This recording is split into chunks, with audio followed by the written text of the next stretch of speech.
wanted to go back to Japan after that. But during these 3 years, there was a Sendai conference for disaster risk reduction in 2015. Then I thought maybe I should stay in the UN system to see a little bit more how the UN system works. So I decided to apply for the post, then I could stay in UNESCO. Then why I chose DRR as career?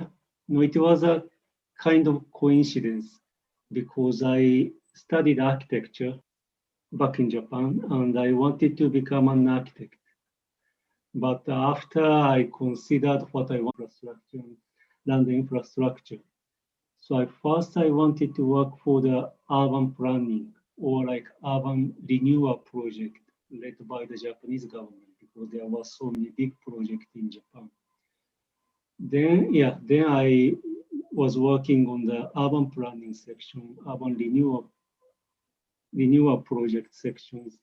Then several of the projects were the urban development project after the big earthquake in Kobe in 1995. Then I realized that yes, in Japan, DRR is one of the big issues in Japan, including the aging societies or climate change. Then the Japanese government have a very interesting human resource management policy that we need to move to different sections every 3 years. So after I finished urban development, I went to the building code section. Of course, there is a lot of DRR elements like a seismic code, fire safety code. And then I went to the standardization sections. We need to look at the building code and the other international ISO standards. Also, I went to the licensing sections to do how to capacitate engineers and architects. Yes, I had a chance to go to the cabinet office for disaster risk reduction. So, so little by little, I got to acquire the DRR element from very different point of view, urban development or building code or capacity of the engineers or territorial planning or standards, etc. So it was kind of by chance, or maybe the human resource wanted me to have a DRR background in the Japanese government, but I kind of feel like it was like a coincidence because some of my colleagues back in Japan were focusing on the, social housing, specializing. Yes, since 1998, yes, I had a little experience on DRR, little by little for the last 15 years in Japan. Yeah, I think. Wow, so it's quite a long journey, and I think it's very, very interesting. Thank you very much for sharing. Like the number of large disasters, like starting from the Kobe earthquake in 1995, and then you started in 1998, and then the 2011 tsunami, and then the 2015 conference in Sendai, and then here you are. Now you have been working a lot, maybe on building codes, land use regulations, mainstreaming DRR in development across ministries also. I think you're still an architect, but maybe with wider scope, right? Yeah, so, okay, thank you very much. I think what you have done are like very, very much the core of our topic today, built environment and school safety. I like to, I can't wait like to learn from you, but let me first introduce our other speakers. The younger one, Satbek. Satbek is from from Kazakhstan. He is the chief specialist of the scientific, technical, and international project sector of the Institute of Seismology, also member of DACRIN, You Inspire Central Asia. Satbek, How are you? I'm fine. Hi, everyone. I'm so glad to be here. Yeah, me too. I'm so glad that you're here. So Sadbek has a bachelor degree in finance and has been working with the Institute of Seismology since 2018. Since the establishment of DACRIN, or Disaster and Climate Resilience Youth Network, he took the role as the liaison and communication officer of DACRIN. So, Satbek, it is very interesting to know that you're working in this Institute of Seismology in Kazakhstan, a very prominent institute for DRR, and you have a degree of finance. Usually my other friends whose backgrounds are on finance, none of them work on the fields of DRR. Maybe could you share with us briefly, like like what drives your interest to work in this DRR, particularly in the Institute of Seismology, and you can also perhaps share about the institute as well as on the cream. Actually, it's a very funny story, and because so my name is Satbek. Hi everyone, second time, and I'm working in Institute of Seismology. Our institute actually is main organization in the field of earthquake study in Kazakhstan. So as Rishi said, I've been working there since 2018, and actually the topic of earthquake study in our region is very popular because Almaty region and city itself have suffered several strong earthquakes in the past. So I actually have a bachelor degree on Risk Research Institute and a lecturer at Kuopa College of Engineering, Tribhuvan University, Nepal. And he is the founder member of UInspire Nepal. So again, UInspire Network here, and a member of the UInspire Alliance General Assembly. As I mentioned, currently he's taking PhD in geological hazards at the University of British Columbia. So Kaushal, I think you have a very impressive experience working in DRR, both in Nepal and in China. Tell us a little bit about your first, how you first decide that you will work in disaster risk reduction. And also you can explain what does it mean to be a science entrepreneur? What does a science entrepreneur do? Please, Kaushal. Okay. Thank you, Risha, for the very comprehensive introduction. Yeah, actually, namaste to everyone. Greetings for everyone around the world. There are actually two events in my life that brought me into the field of science for disaster risk reduction. As I said, I'm passionate about landslides, but let me say how I got into this thing. The first event, it actually happened when I was a teenager. I was traveling to my hometown, which is in the hilly areas in Gulmi. So it was a rainy season, and we were on the front seat of the bus. It's on a highway. And suddenly, I actually witnessed a large landslide that happened in front of my eyes that actually swept away a bus. It was a very tragic incident. And that bus had actually just overtook us a few minutes back. So that was a very shocking incident to me. And these kind of events are quite normal. They happen annually in our country.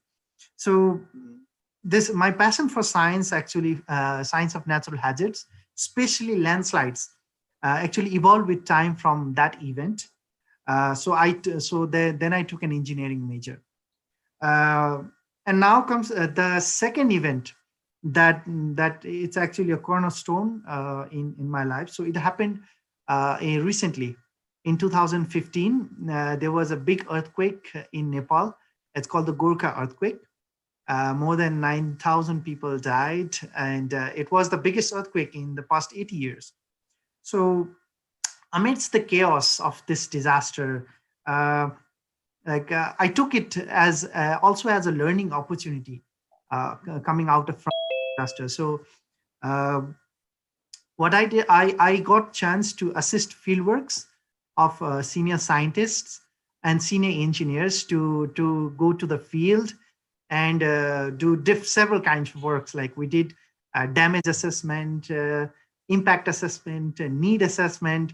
We went to different nooks and corners of the country, central Nepal, where there was damage, and we interviewed and we saw these disasters with our very own eyes. So one day back somewhere in a seminar hall, while we were reporting these our findings, a very renowned scientist of Nepal, he actually praised the efforts of these young scientists and young engineers who actually worked tirelessly for the reconstruction and recovery phase of this earthquake. It was 1 year after the earthquake. And he said, like, it is now the responsibility of these young scientists, these young engineers, these young students to turn into very good scientists for the country. Because it is the tendency of people to forget disasters. They will forget, life gets back to normal until the next big disaster strikes. So it is the scientists who take lessons from the earthquake, who take learnings from the earthquake and publish them and make stronger guidelines, make better codes for the future resilient construction. So yeah, this actually really touched my soul. Even still, it motivates me, this statement. And then I started publishing my research works, my findings for the earthquake, and that opened doors to attend international conferences. There I meet experts, other people who were as passionate about this thing like me, other young scientists.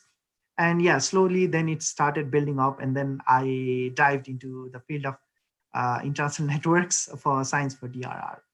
Yeah. What was the next question? Oh, yeah, I forgot. There's one more question, because I was wondering, maybe people are also wondering here, what does it mean by science entrepreneur? And what do you do what does a science entrepreneur do? Okay, thank you. So yeah, this is relatively a new concept for our society. So I think it's, I would like to explain it this way. So a science entrepreneur is someone who actually brings this research ideas, like a scientific research idea, and converts them into business models. So research is not only like a low-paid work, but you can also turn it into a business model. So every day, many scientific inventions and innovations, discoveries, they happen in different labs across universities and research centers. But very few of these discoveries, they actually come to the market. And to come to the market, we need to make a product out of these innovations. So the science entrepreneur, he actually, apart from pursuing science, he also develops these products that can actually be sold into the market. So however, you said, what does a science entrepreneur do? It's kind of it's a challenging work. It's a complex work. I have to wear, especially when you are in the early phase of your career, so I have to wear several hats at the same time. And sometimes you have to be, apart from being a scientist, you also have to be a team leader, and you also have to manage human resources, HR manager, a financial analyst, and also a designer. Everything you need to know about for the business to get started. Yeah, thank you. Great. Oh, wow. I think later you will have like a lot of questions from the audience on how to become a science entrepreneur, because this is also my first time to know this term, and it's very interesting. Thank you so much. And that leads me actually to the next question to start the discussion with you. Based on your experience in the Gorkha earthquake in 2015, as a person who works on a critical infrastructure safety, I think you have a lot of work, right? You're a scientist, also an engineer, but also an entrepreneur. But okay, from the point of view of a person who works on the critical infrastructure safety, what do you think is the key lessons learned from this Gorkha earthquake in 2015? I think it was very devastating, right? And then after the event, were there any transformation happen? Maybe in the country, like institutional element, or maybe building codes, school safety, etc. Yeah, could you please share a little bit about that? Thank you. Thank you very much. Actually, the 2015 Gorkha earthquake was a bit of an eye-opener, and also a kind of a milestone disaster, we can say, that that brought several changes and taught us several lessons at a very important time when the Nepalese were drafting a new constitution. So yeah, it was actually indeed the worst disaster to strike Nepal since the 1934 Nepal-Bihar earthquake. As you said, it took about 9,000 lives and it left more than 22,000 injured. And it also damaged about 50% of the nominal GDP that year. So it was quite a huge one. So it taught us several lessons, but I want to put these into very four specific key aspects that we learned that is relevant to our talk today. So the first one is related to the disaster management agencies. So among the disaster management agencies and stakeholders, it was very evident that there was a lot of lack of awareness, lack of preparedness, and lack of coordination. So this thing was very evident. So we were not expecting this. We knew that would happen, but we were not prepared. So the other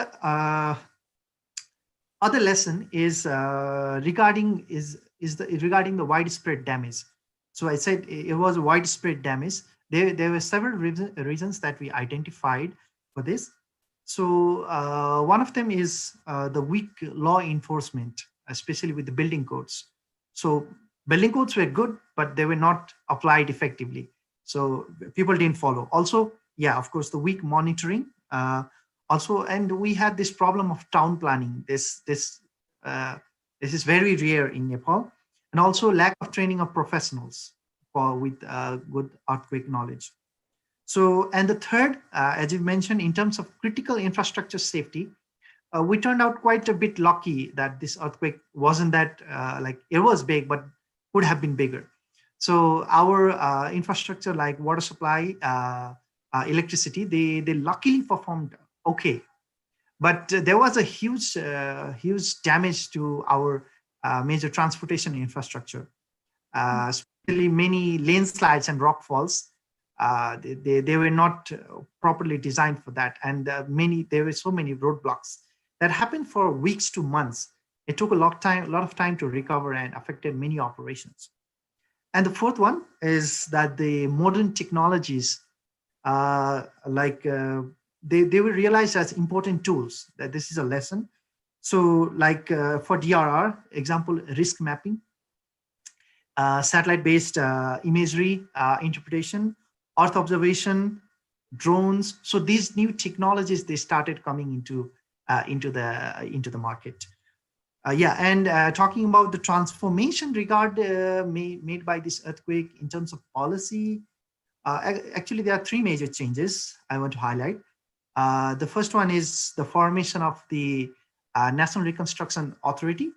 So it still functions till 2022. We had from 2015, and the beauty of this organization is it realized that it has a guiding slogan of "Build Back Better." And now recently it has added two more concepts: build back better, safer, and greener.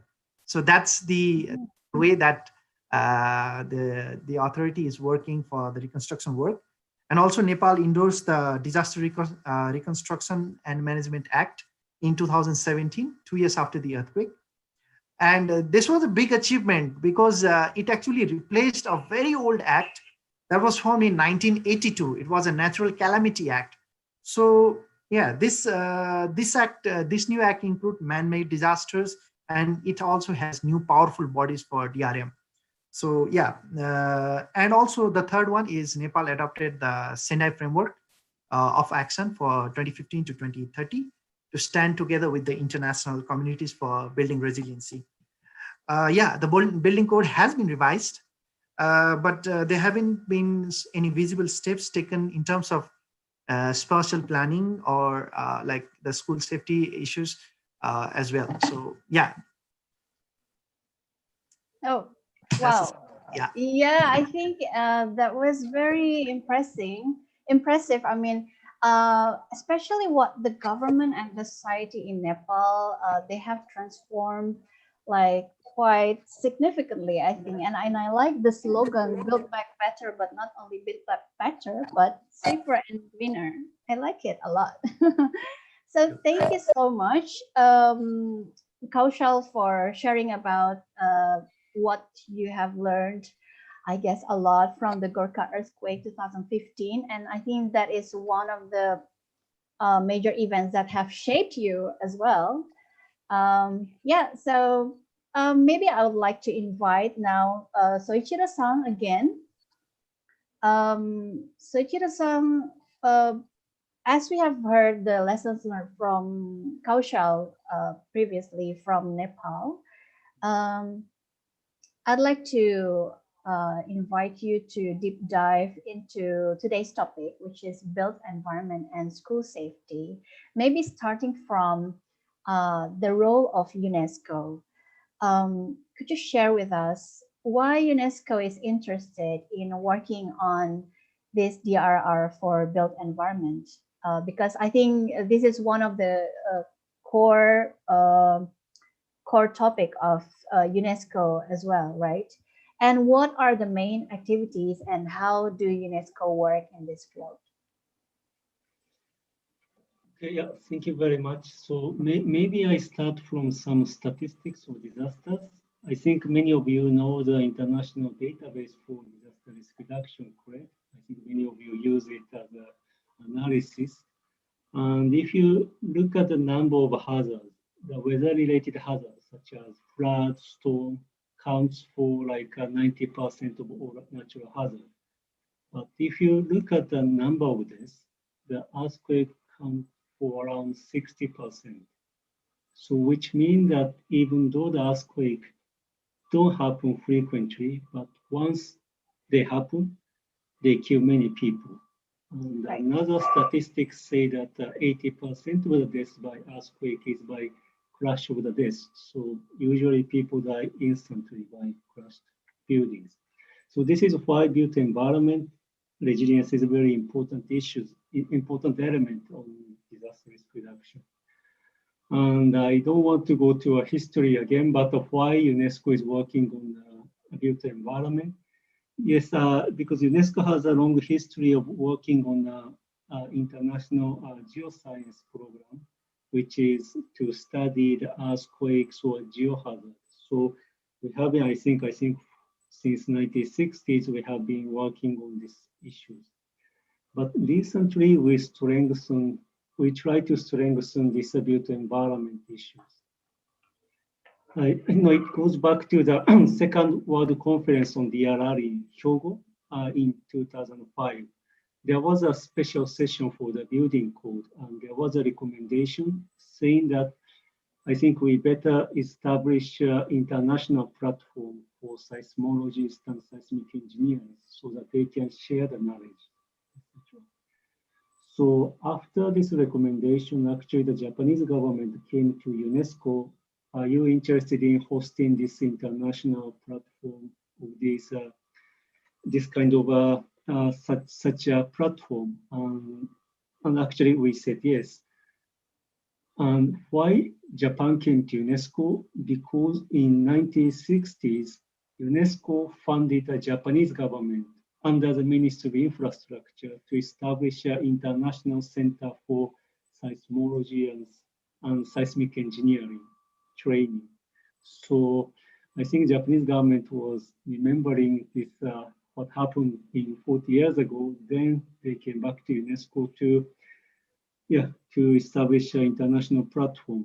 So it was established in 2008, which is called IPRED, International Platform for Reducing Earthquake Damage. so which consists of 11 national institutes, I think, including Indonesia from Asia Pacific. So we are now exchanging information among these 11 institutes how to promote the built environment issues. Then when we come back to what UNESCO does for the built environment, we usually categorize in two. First one is expert networking. Second one is providing technical support. Yes, expert networking is like so through the networking, the experts share their knowledges and experience to identify gaps to come up with solutions. And yes, providing technical support, it's very obvious. We provide advice for the researches as well as we provide advice through a built environment project. So maybe I provide some examples for the networking. Yes, as I mentioned, we created the IPRED International Platform for Reducing Earthquake Disaster in 2008. So among the experts, we developed technical guidelines. We are focusing on non-engineered constructions because these are the ones where we usually have more damages. So we developed technical guidelines how to build a safer non-engineered construction by locals or masons, and also we developed policy guidance, how to develop better policies for the non-engineered construction. Okay, other examples for the technical advice. So maybe I can share with you the current project in Latin America and the Caribbean, which covers 5 countries for built environment. So in this project, we have 4 components. First one is how to build safer non-engineered houses for new houses. And component 2 and 3 are for the existing buildings. First one is a quick risk assessment on school buildings. And the third component is how to retrofit the building, which is like a mid-size or large-scale buildings. And the fourth component is policies, like what would be the good policies to enable to make the safer building possible, like a building code, building control system, retrofit strategies, etc. Yes, yes, and also UNESCO is sending engineers and seismologists after earthquake upon the request of the government. We are not doing humanitarian work, but we send the missions after around 3, 4, 6 months after the earthquakes to see the damaged building and try to find out what were the root cause of the collapse of the buildings.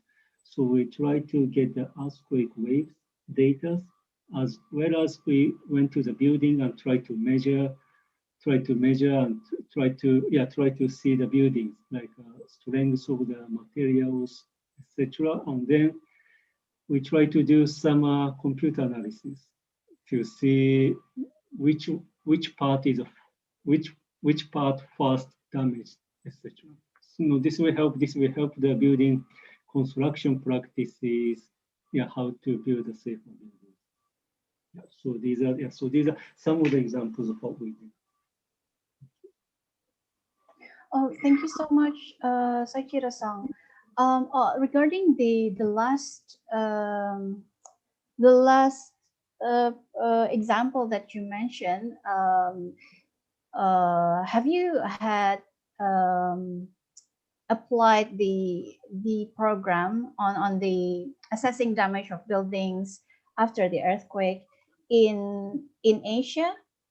Maybe you have some examples of like which events are you working on? Yeah.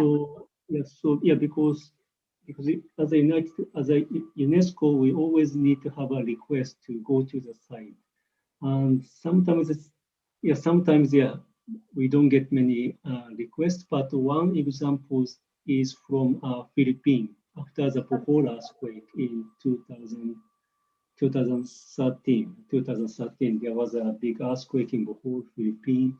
And actually after, it took several months to go, but we went there February 2014 to go there. So we looked at, I think, 5 or 6 buildings. And one of the buildings, we took a detailed information. We checked the steel bar strengths and the concrete strengths, etc., to analyze it. So I think there's one example in Asia. Yeah, thank you. That was in the Philippines. Thank you so much for sharing why built environment resilience is important element of DRR, and also sharing the scope of works of how UNESCO has contributed to this field. Maybe I'll move to Satbak first, because listening from Soichiro-san's cases, as well as Kaushal, who have shared about disaster risk reduction in different country context. Could you share with us, Satbak, what is the situation in Kazakhstan, like related to the DRR efforts to build for built environment and school safety? And maybe you can also elaborate on the program and activities that contributing to strengthening the built environment towards disasters. So actually, in Kazakhstan, we annually have 4,000 emergencies with maybe 3-4 people, 1,000 people injured, thousands of deaths, and 16 billion tenge of damage due to the many disasters that happen every year. And under the DRR, there is a lot of projects. For example, the UNICEF project that has implemented the program providing support for DRR to organizations and vulnerable communities that so the program actually aimed to integrate the elements of DRR into educational systems, some national compulsory educational standards and curricula. So during implementation, the program, about 4,000 teachers and 70,000 students in source and pilot schools in several regions of Kazakhstan and many big cities like Almaty and Nur-Sultan has improved their knowledge about and the skills about how to behave before, during, and after disasters. In addition, also big help it was made by Kaznisa, its construction institute, and it carried out the passportization. Actually, this is just equivalent to a legalization of property, which actually made possible to draw up the plan how the city will behave in certain events like earthquakes, mud flows, and any kind of disasters. And based on results of this passportization, the construction institute gave the electronic passports where the most disturbed buildings have the assessment of the seismic vulnerability. And also, according to the result of this survey, the condition of the building was assessed as satisfactory. Also, the Construction Institute have created the database for seismic vulnerable buildings and database to seismic vulnerable buildings and seismic risk map of Almaty, which also makes possible to increase reliability of functioning life support systems, reduce damage and to the buildings and structures, and as a result of earthquake.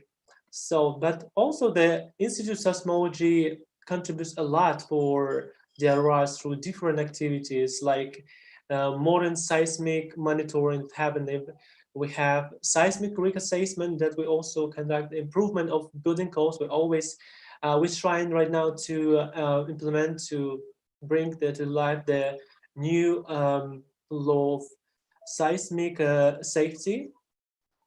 It's still considering in in ministries, but we hope that it will soon be signed by governments. Also, the formation, the safety culture for population by annual seismic trainings, establishing early warning systems for earthquakes, basically, and by revealing the historical information about many major seismic events that happened in the past or in recent decades in the region. I think that as institute and some as Institute of Construction, they related to earthquakes study, they making a lot, but I think we still have a lot of space to improve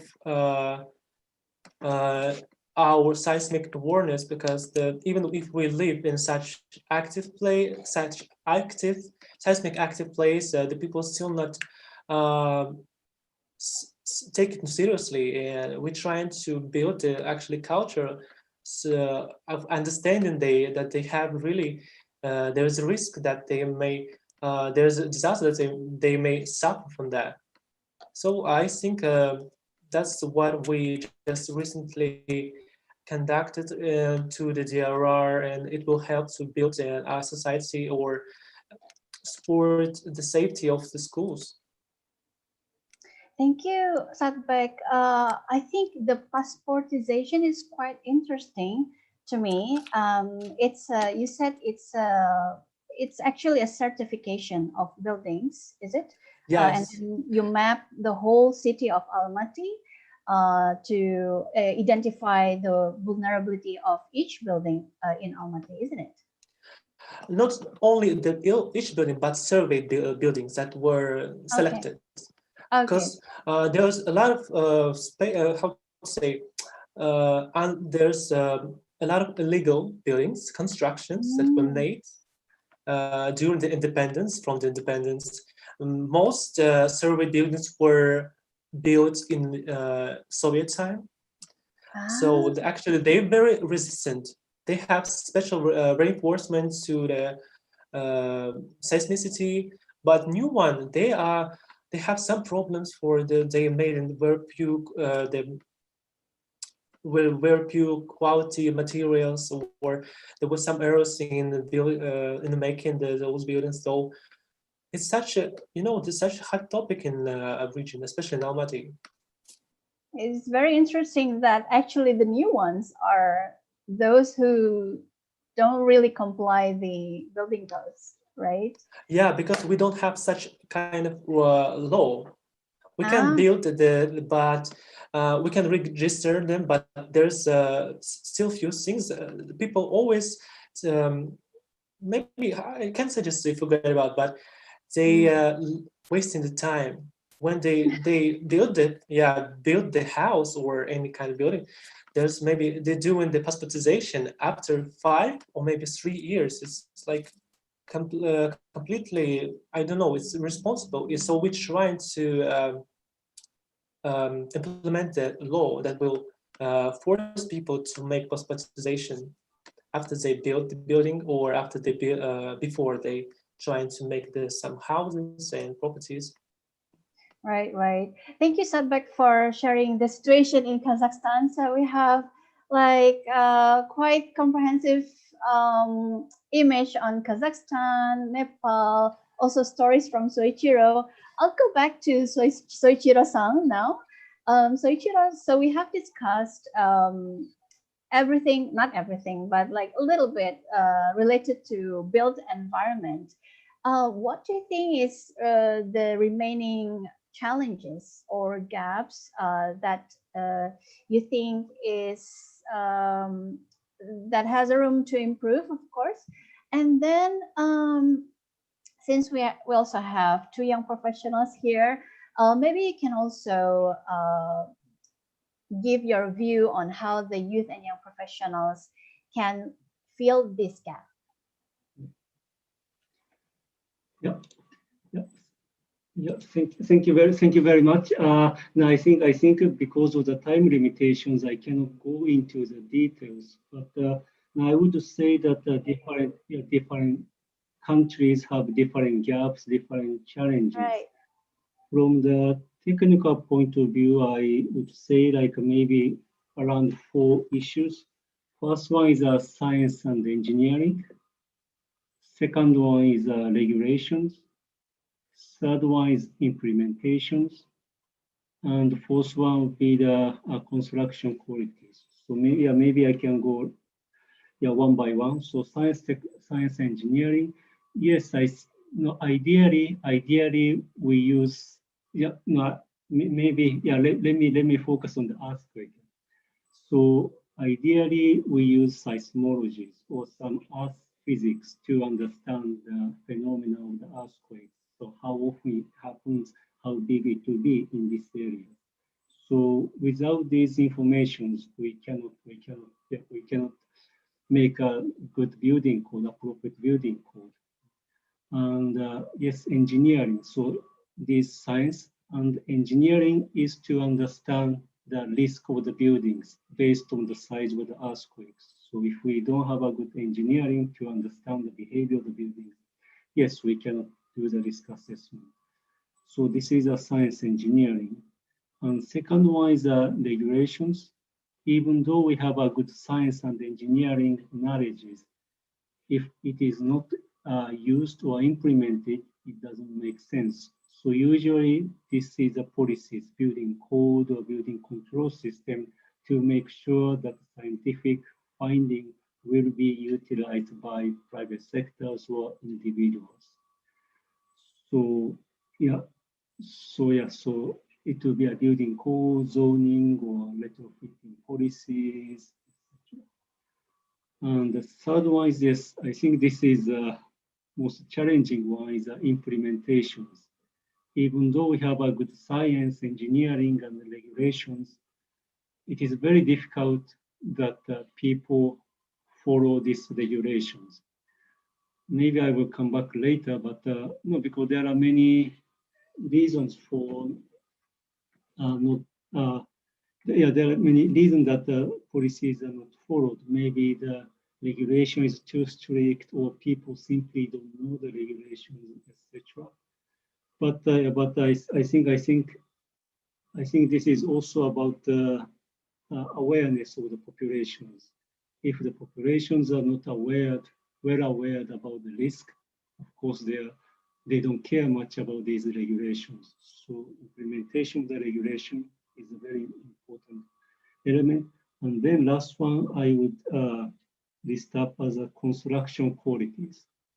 We have a science, we have regulations, people want to follow. But construction will be done by masons on the ground. And sometimes masons want to make it easier, construct it easier, like mixing the concrete and water and sand, etc. They usually try to do it in an easier way. So we really need to make sure to do a quality assurance on the construction side. I think this is the first one I would like to add. And then yes, youth engagement. Yes, I would like to. Yeah, I would like the youth professional to be aware of all of these elements. And maybe I give you one story from the Third World Conference on DRR. Actually, building code has been a big topic in the UN World Conference on DRR. Even in 2005 in Hyogo, there was a session for building code, and they made recommendations. And then 2015 Sendai, we made recommendations. But actually, there are some similarity between the two recommendations in 2015 and 2005. Yes, one of them was implementations. Why people don't follow the building code. And some people were saying that it's about the corruption, but I didn't agree with this. I didn't agree with this comment. because if we stop thinking that it's corruption, we cannot find the solutions. So we, at the World Conference in Sendai, we decided to discuss a little bit further. So why people don't follow the building code? And then we start to say, maybe because there are too many documents need to be submitted, or sometimes the fees by the local government is not clear, and we don't know how many days later we receive answers from the local government, or simply because the criteria is too high in this country. So we thought we need to ask why several times to find the root cause, why people don't follow the building code. So this is what I want young professionals to do it. Try to ask question yourself, why it doesn't happen. And then if you start to break down the issues, I think you might find some root cause. And I went some countries for the building code or building control system, and the local government asks so many documents, like agreement. For example, if you want to build a single houses, you need to get approval by all the neighbors on the street. I think I can feel that they want to omit the building control systems. So yes, I understand that you have your own jobs, your own responsibilities to do it, and I know you are very busy, but I would like you to think a little bit further to try to find out what are the root cause. So it's a very vague, very vague answers, but this is my comment for the young professionals. Yeah, thank you so much, Soichiro-san. This, I think, for the three of us, because I'm still a young professional as well, and also maybe the audience, listen to Soichiro-san. We have to dig in the root causes and ask why, because the problem of built environment and school safety in terms of disaster risk reduction is not only technical, right, Soichiro? It's also non-technical. So yes, I agree, and yes, we will do that. Thank you so much for the advice, Soichiro-san. So I'd like to invite also Kaushal to please give your view also on the role of young professionals, youth and young professionals for these issues, built environment and school safety, because you led the Himalaya Research Institute, right? And also you founded You Inspire Nepal. So maybe you have a lot of chances to also talk with youth and young professionals. So yeah, please give your view. How can we fill the gap? Well, thank you, Riz, for the question, and thank you very much, Soichiro, for those wonderful suggestions that especially youth and young professionals have to start thinking on now. So why people don't follow building regulations, and also the 4 problems you mentioned about science, regulation, implementation, and also construction quality control. Well, because we had a recent earthquake, I still want to vividly remember that. And there are various issues. As Rishi said, it's not only technical, many social aspects. And one thing that I have felt is rooted in the knowledge of disaster risk reduction between common people, and their understanding, like, why should I care about investing in risk reduction? So the disaster risk reduction is hardly taught in schools, hardly taught at universities, although the courses they have not been as effective as they should have been. And so I think one aspect should be the knowledge part in massively creating massive awareness of this discipline. And following up on the discussion as how youth and young professionals in Nepal have contributed to the built environment safety. So this is an important aspect. And here I must acknowledge the contributions made especially by the young engineers who have worked, who still have been working in different remote locations of central Nepal after the earthquake. So they have been, these young engineers have actually been at the front line of building code implementation and also quality control and other several aspects regarding technical assistance. They have been employed by different ministries and organizations. So this is one area like where the youngs, they have been working, and there's so much that they have learned actually going. When you go to one special village, a different village, every village has its own story of reconstruction.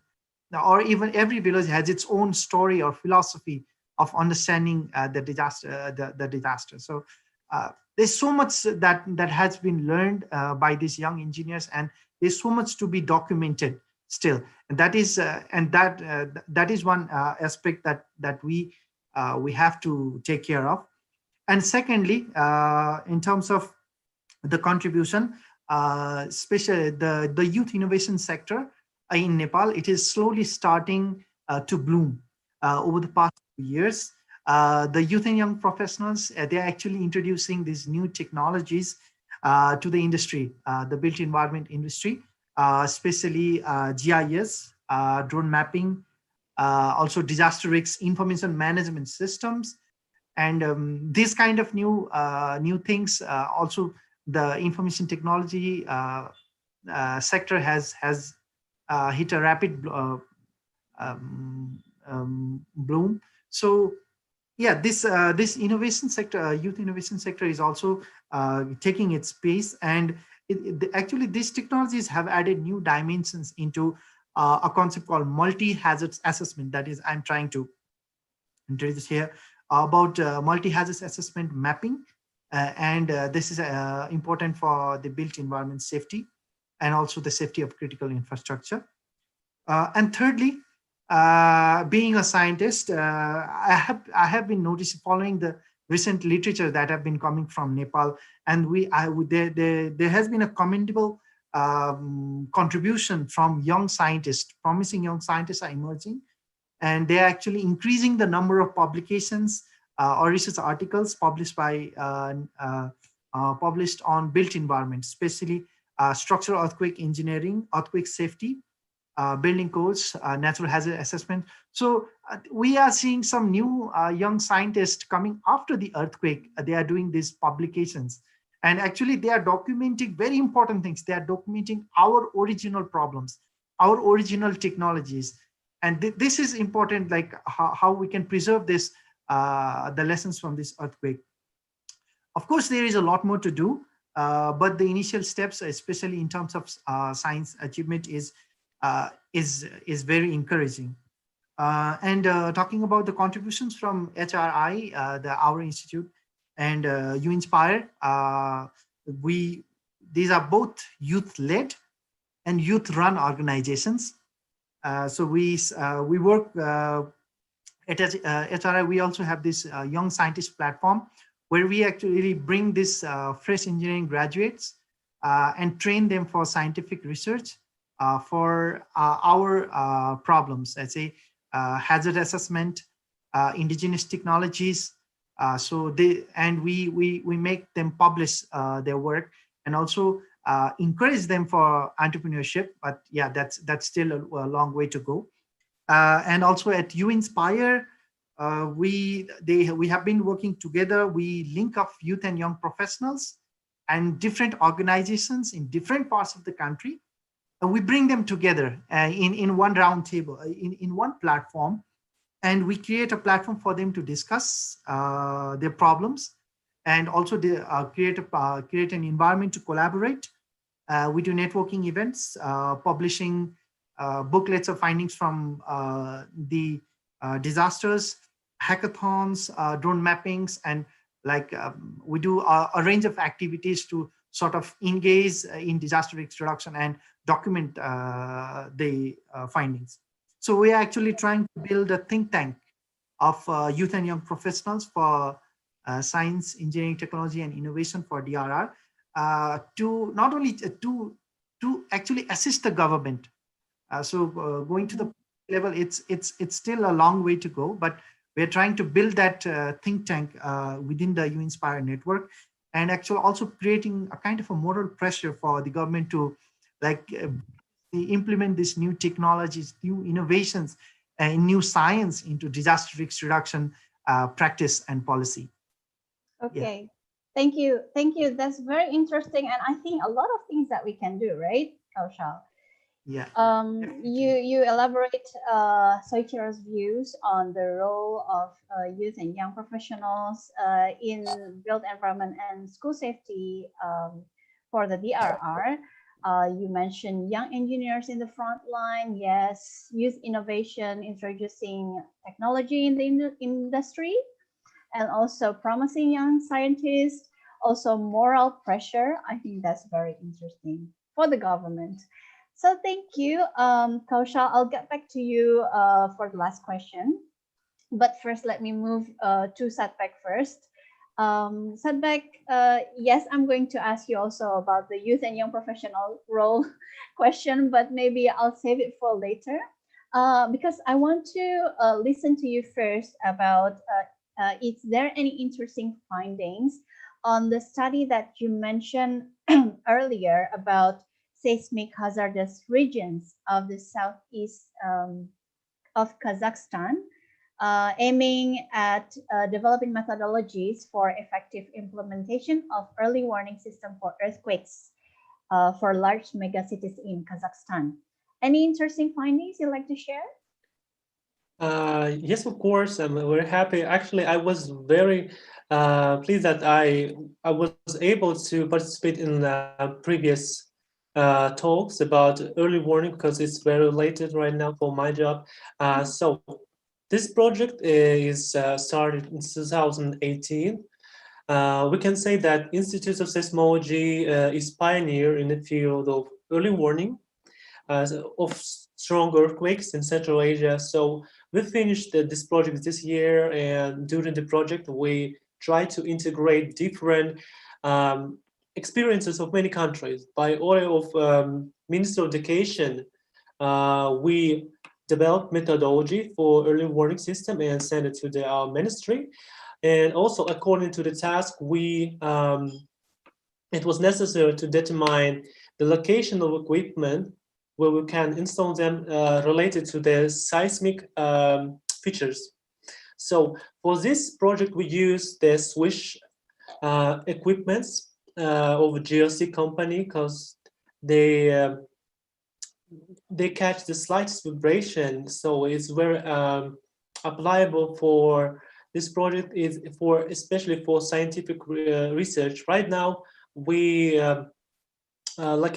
installed 9 seismic sensors around the city, and they also paired with a mobile application. So in the case of 4 more points, users will be notified by push notification. And also right now the developers working on integrating the sensors that located in Kyrgyzstan, because Kazakhstan and Kyrgyzstan were neighboring countries, and this project is very transboundary because our experience will be very helpful to Kyrgyzstan and Uzbekistan, any Central Asian countries, especially Kyrgyzstan, because Kyrgyzstan, as I know, there's 80% of territory is on the mountains region, so they suffer from earthquakes more than the Kazakhstan. So I think we can share the experience.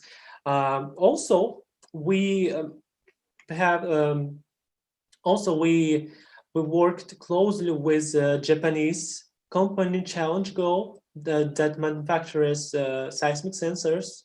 for early warning, and they actually for residential and commercial properties. We install them in the same locations as the Swiss companies to just compare the two different systems. And we can say that all the systems are very satisfactory, and but there's I can say that the purpose of these sensors is different. So as we find, because the Swiss company which gave the sensors are more for the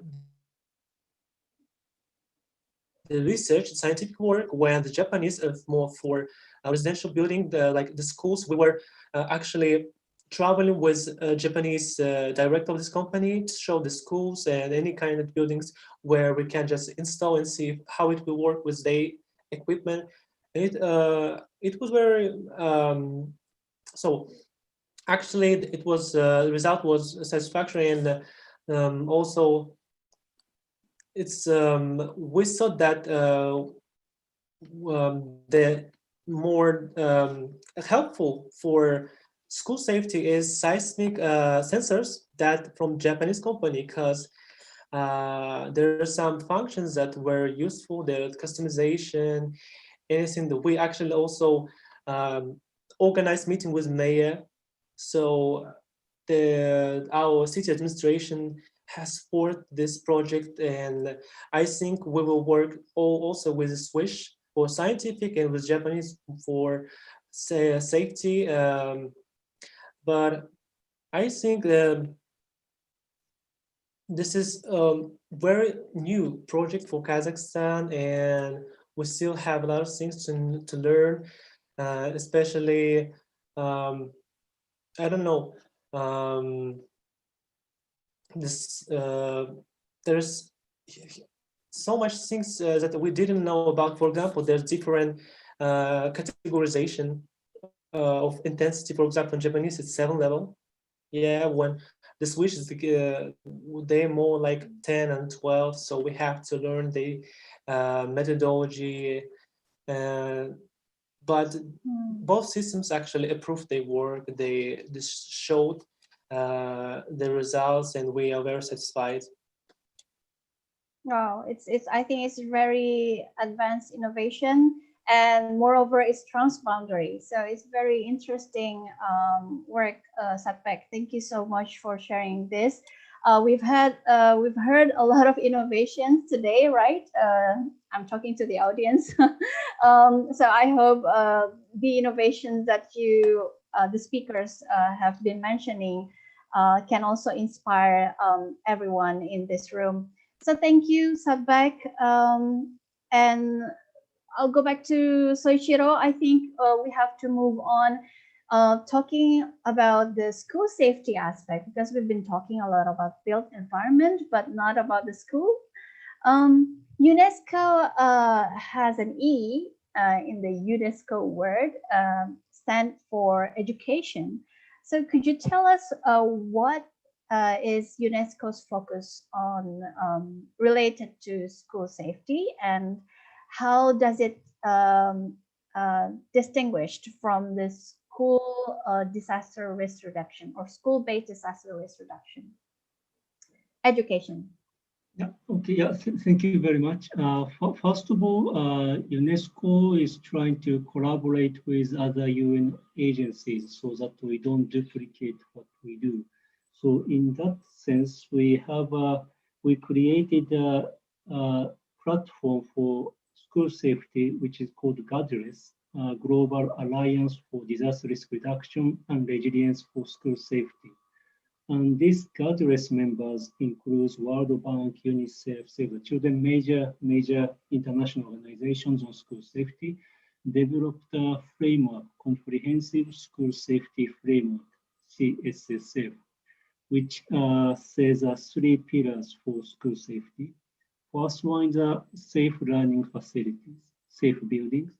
Second one is school disaster management. It's like a contingency plan. And third one is education, DRR education. So this is a comprehensive framework for the school safety. And UNESCO contributes to the first one, which is safe learning facilities. I'm going to share with you the BISUS methodology we developed. So we use a BISUS methodology to discuss the school buildings. And the third one is from our colleagues in Education for Sustainable Development Goals, Sustainable Development Team, which is trying to include DRR or climate change into the school curriculum. So this is the UNESCO's engagement to the buildings and also the educations. So maybe let me introduce you with BISUS. Yes, please. School safety assessment. So BISUS means a visual inspection for defining safety upgrading strategies. So this is which is based on the use of the visual inspection to assess the hazard potentially affecting schools. And then so this is a visual inspections, but behind it there is an algorithm developed by the engineers how to risk assess the buildings. And this methodology also calculates the cost of safety upgrading interventions. It's a rough calculation, but they can calculate roughly. And so as I said, this is based on the engineers, but we make it like a checklist so that people can go to the schools and then tack for the schools, and then the algorithm will calculate the safety and also the potential cost of renovation. So these BISUS methodologies have been piloted in 7 countries, including Indonesia and Laos in Asian regions. And this pilot project covered around 500,000 students and teachers. So we risk assessed a large number of schools already. And BISUS was first developed for the earthquake, but now it expanded to a multi-hazard approach, which includes floods, landslide, or typhoon, etc. And also we measure not only the structure part, we also check the non-structure part or functional aspect as well. And I think I stop here because. Oh, thank you. But no, it's very interesting. And you said that this has been tested in 7 countries, so it's already tested. That means any countries now can access to that BISUS methodology, or maybe like the training on how to use the BISUS, etc. Yeah. Is it possible? Like for us, for example, if you inspire one to. No, this methodology is originally from Italy. So from Italy. So Italy, yeah. So this is a methodology we worked with Italian universities. So originally the algorithm is based on the Italian building code and Italian construction. So whenever we go to another countries, we need to work with the local engineers to adapt to the local building code and local construction, local materials. So so I think Indonesia and Laos, I believe it is already a multi-hazard algorithm, but we always need to start with adaptations. So as long as the adaptation is finished, yes, we can use these methodologies to schools. Okay, wow, that's very great. It's my first time actually to know that we can actually engage in, or we can use the BISUS, right? Like for example, if some you inspire, because you inspire are now in quite many countries in Asia. If maybe one or some you inspire country chapter want to apply or adapt and adopt the methodology, how can we start doing that? Okay. First of all, try to contact the UNESCO office close to you. Yeah, most of them, I think most of you are for the Jakartas or Almaty, New Delhi, or Pakistan. So we have a focal point in each offices, so you can contact them. So there are several ways of you inspire engagement on the BISUS methodologies. Because as I said, BISUS is a visual inspection. So we always ask young professionals like engineers, engineering students, etc., to go to schools to use this checklist to check how the buildings are. So this is a very conventional involvement of young professionals or young students to be in the resource methodologies. But at the same time, I would like to ask youth to engage more just to checking on the checklist. As I mentioned, that we need to adapt the business methodology to the local conditions. And we usually communicate with the local engineers. And I'm sure that you are capable enough to try to adapt to the local building code or construction method, etc. So this is not only for going to the site to do the checklist, but also adaptation. You could Inspire could do that. And also second thing, I would like to ask a young professional to think about retrofitting or intervention solutions, because in the business methodologies you will say safe or not safe, but it doesn't say how to upgrade. And it's very difficult in some countries or in some building constructions to find out cheap and affordable and sustainable retrofitting solutions. So I think engineers of you can think about this. Then there are several, but the other one is to raising awareness among different stakeholders, because maybe the teachers, maybe the school managers or parents are not keen to have a safer schools. So maybe you could go to the community to talk to the parents or teachers or school managers, if possible, to explain the importance of the safety of the schools. Because I think there is a statistics that so each year 175 million children are likely to be affected by natural hazard at schools.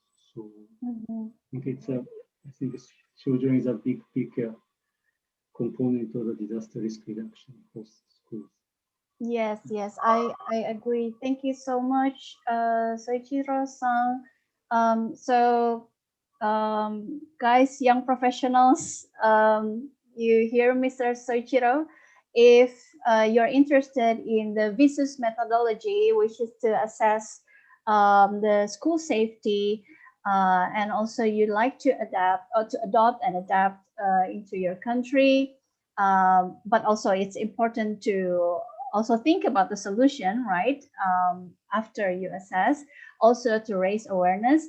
But anyway, in order for you to access the VISUS methodology, you can talk to the UNESCO office nearest to your country. So thank you so much, Soichiro-san, for this insightful discussion on school safety. I think we're running out of time, so I would like to go back to Kaushal. Kaushal, still on the topic of school safety, do you think there are some research gaps in regards to school safety or disaster risk reduction at school that you identified, maybe in case of Nepal or China? Thank you, Rishi. Actually, this Soichiro pointed a very important to the VISUS methodology. This is actually a very good thing that has to be applied. And actually, I want to talk about two important gaps in our research. I will actually link school safety afterwards from these two important gaps. Okay. So the first gap, which I think I must say, because we have been talking about this earthquakes and multi-hazard risk, and especially earthquake, we're having a good discussion on that. So after the earthquake, we had this disaster. We had this reconstruction that's going on. It's almost in the phase of completion. So it's been more than around 5 years from the earthquake. So, but the reconstruction has been it's considered successful in case of Nepal. It's going on quite well, but there is actually a tragedy of this reconstruction process that we have identified. The tragedy, this is one aspect. So the tragedy is actually, although the reconstruction from the earthquake is quite near, but actually we have seriously failed. We have seriously failed to address the local construction technology, especially the vernacular architecture. So when we did the reconstruction works for Nepal, we set up guidelines for this reinforced concrete structures, or we actually restricted the number of storage for this mud masonry structures. In Nepal, the mud masonry structures, they are quite popular. And actually when you go to different villages, very nearby villages, they actually have their own technology. And they have this own vernacular architecture of constructing buildings. There's so much diversity around here. But after the earthquake struck and we did the reconstruction, it actually, those original buildings, I can tell you of some buildings that mud masonry buildings, more 2.5-story buildings that still stood intact, just very minor damages because of the earthquake. And these are mud masonry buildings. But the new building code, the reconstruction policy, they didn't allow the mud masonry buildings to go that high. So actually we have lost many of our vernacular architecture, many of our nice, beautiful buildings, original buildings that are typical to Nepal during But why did we fail? That's another important thing that we have to think. That why did we fail in that? Because there was no any good research on those vernacular architecture, those old buildings. There is no any documentation, that proper scientific documentation that can actually lead us to prepare guidelines so early. So here comes the role of these young scientists and young engineers who are from this country, especially from our localities.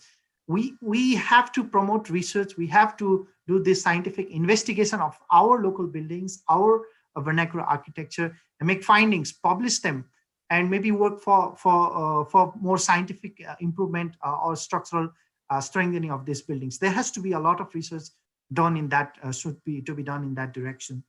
So yeah, this is the first gap, the gap in research for the vernacular architecture. And the second important gap I want to address, it's related to what Soichiro mentioned about the multi-hazard assessment.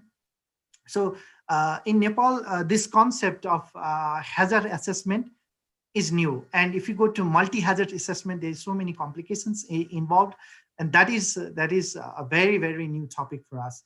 So, and this actually has led, this is almost non-existent. And this actually has led to bad construction quality, construction planning. Like there is no proper land use planning. I have to acknowledge that. So we have been focusing so much on this structural strengthening, seismic retrofitting of structures, but there is another thing. We haven't paid attention to the location of these buildings. So there comes this multi-hazard assessment. So, for example, I give you an example. When I was in China, I traveled to this Beichuan place called Beichuan, an area affected by the 2008 Wenchuan earthquake. And there was this there was a school building that they constructed with very nice technology, that they was very resilient, structurally earthquake resilient. So yeah, when the earthquake struck, people found it safe, and then they entered the building for the safety. But what happened was that the earthquake didn't fail it. After a few minutes, there was a big rock avalanche that landed on the building and burned. It just buried it.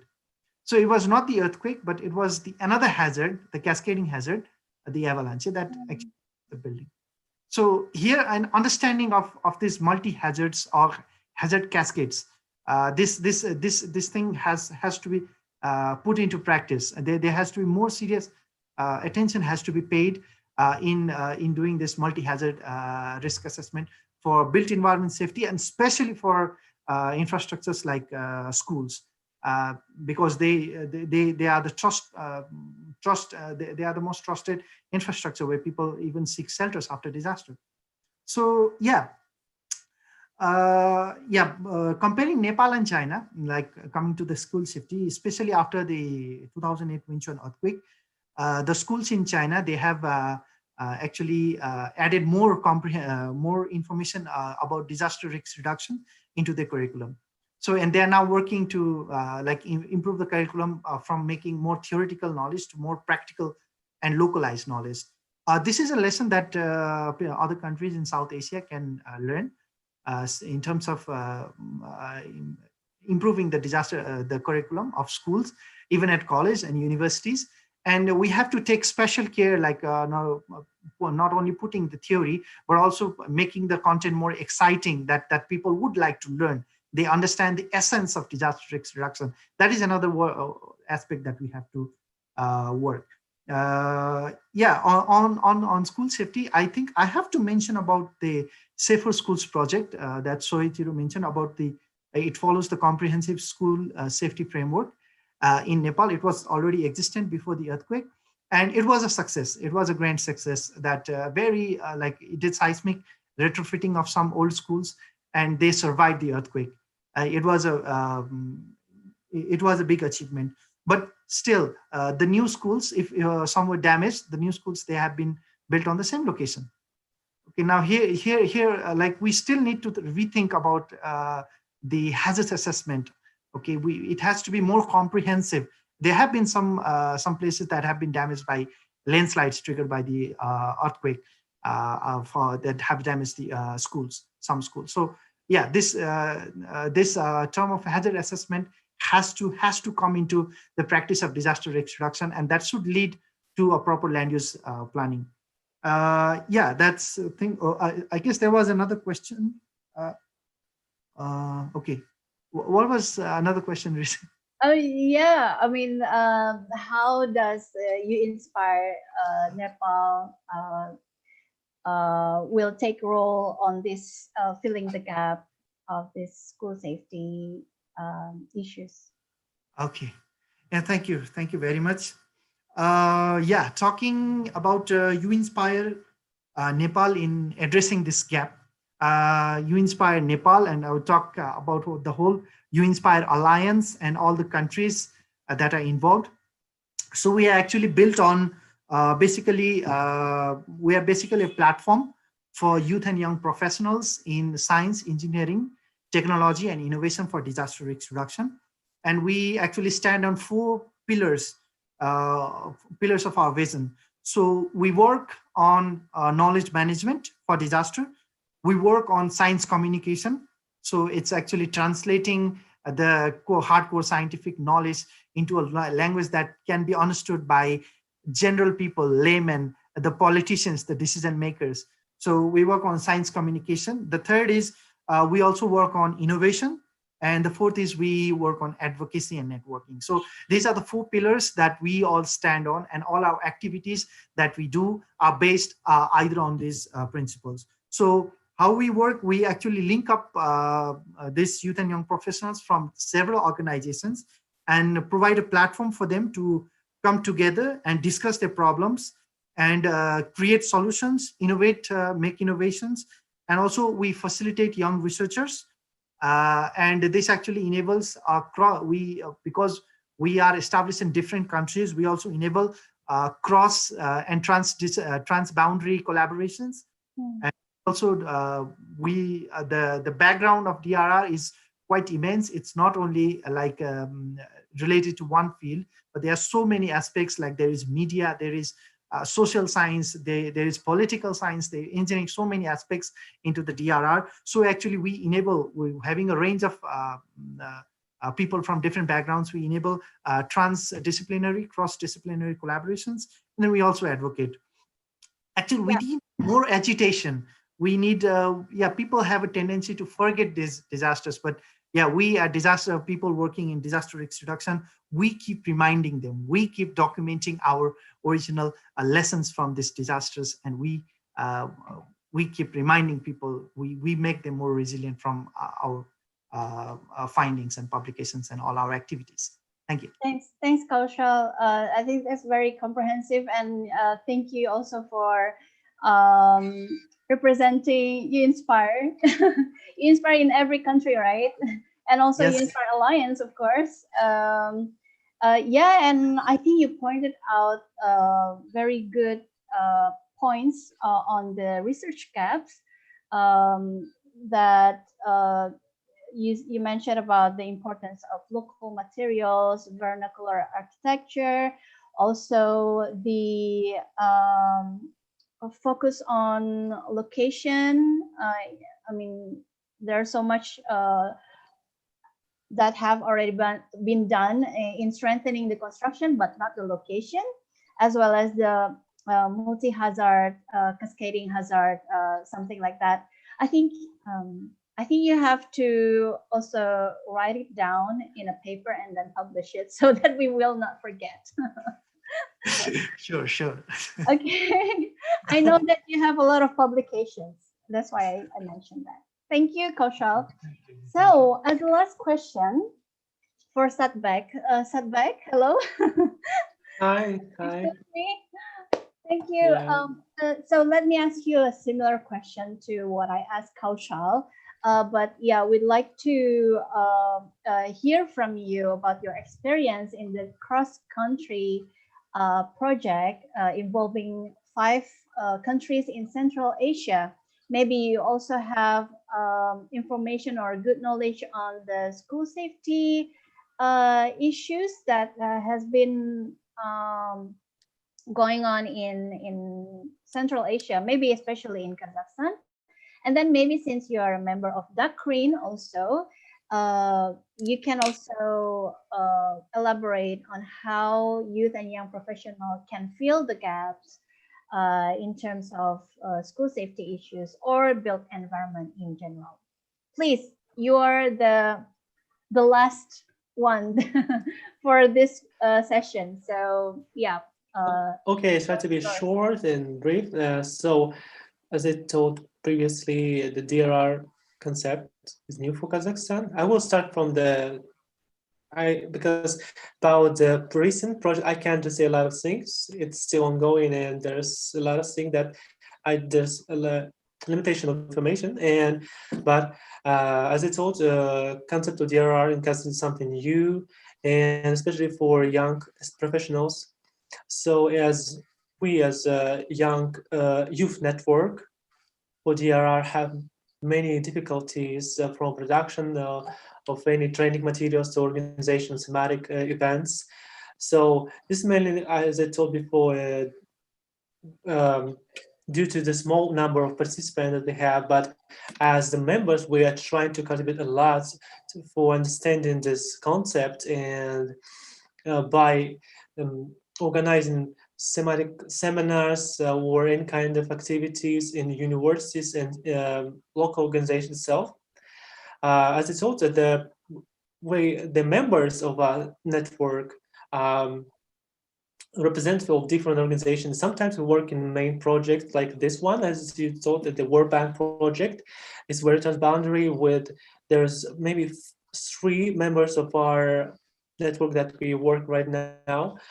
This project is aimed to determine the probabilistic risk assessment of floods, earthquakes, and landslide, especially some topics about exposure, vulnerability, the fragility of buildings, especially, which are, I think they're very related to school safety. This kind of project, I would say that have never implemented before in this quality, because it will happen in one country or one region, but not only for like whole region like Central Asia. So, and also the very important thing that this project aims to build capacity, capacity, or teach some new. No, I mean this project is very important because it's teaching the young professionals about risk assessment or new technologies that have. We actually working with some European organizations, the RED, and also UNESCO and the World Bank itself. And why it's important? Because we don't have such, there's shortage of experienced and like professional scientists or specialists in this field. As an example, on the May 1st, there were some emergency, the dam of Sardabai, if you heard, in Kyrgyzstan, broke through, and it led its there were several settlements were flooded and the roads were destroyed. About 70,000 people were evacuated in Uzbekistan, and also it affected in Kazakhstan, southern part of Kazakhstan. Maybe 30,000 people were also evacuated there. And one of the indirect reasons for this situation, many experts identified that there's a lack of young professionals in this field, especially risk assessment and risk management in Uzbekistan. But in in correlation to our situation with COVID, for example, there were a lot of people in quarantine, and the young people actually made a huge assistance, help to reduce this kind of epidemical situation in Kazakhstan and in Central Asia itself. So that's why I think that youth right now, the young specialists, young professionals right now are playing a big role in building the environment and the interesting thing that there's actually the positive trends of awareness of young people and their role in society. And I think in coming years, there will be become one of the initiators of solving the problems with school safety, build environment, DRR. This year, we have a lot of activities that we will aim to educate some professionals, but due to the COVID, of course, we postponed them to the next year. There will be some schools teaching some skills related to different disasters. For example, there were some schools for earthquake, mudflow, landslides, the floods, and actually which as a member, I would say, of US Alliance as a DAC, we're trying to be contribute a lot to help the young professionals understand that their role is very important right now. They are building their future. It means they're building their life. So I think that's my conclusion. Thank you for concluding also. It's very interesting that I think youth and young professionals in Central Asia through Duck Green are actually the bridge. They're bridging across the countries, right? Right? So I think that's also one of the role of having youth and young professionals active in doing science, engineering, innovation in DRR. So it's very useful also for doing transboundary collaboration. So thank you so much, Satbek. And I think I'm very sorry, I'm running out of time. I don't want to cut any of your talk because it was very interesting. So yeah, friends, we have already listened to insightful thoughts throughout this discussion.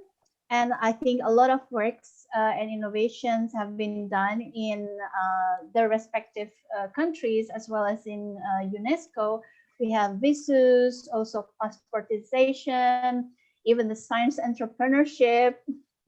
But yes, challenges remains and gaps. There are gaps, as Kaushal have already pointed out.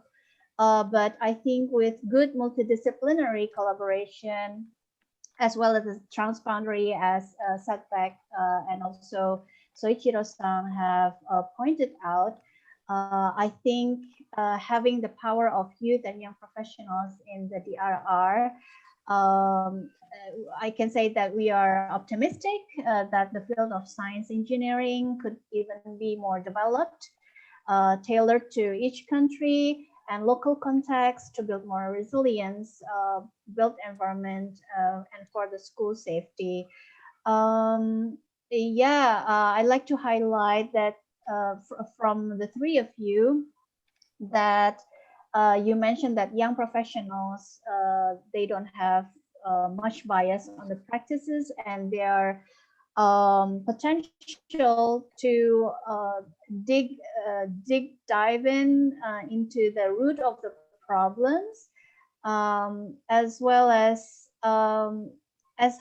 Kaushal highlighted, that the role of youth can be in boosting innovations and putting the the result of research into the market and into the industry. Also, young engineers are also playing the big role in the front line, even up to now. After 5 years of Gorkha earthquake, they're still doing their works. And also echoing Setback, that young people have become initiators in many of DRR problems. So yeah, with that, I would like to thank Soichiro-san, Setback, and Kaushal for having your time here for almost 2 hours, sharing your knowledge as well as experience.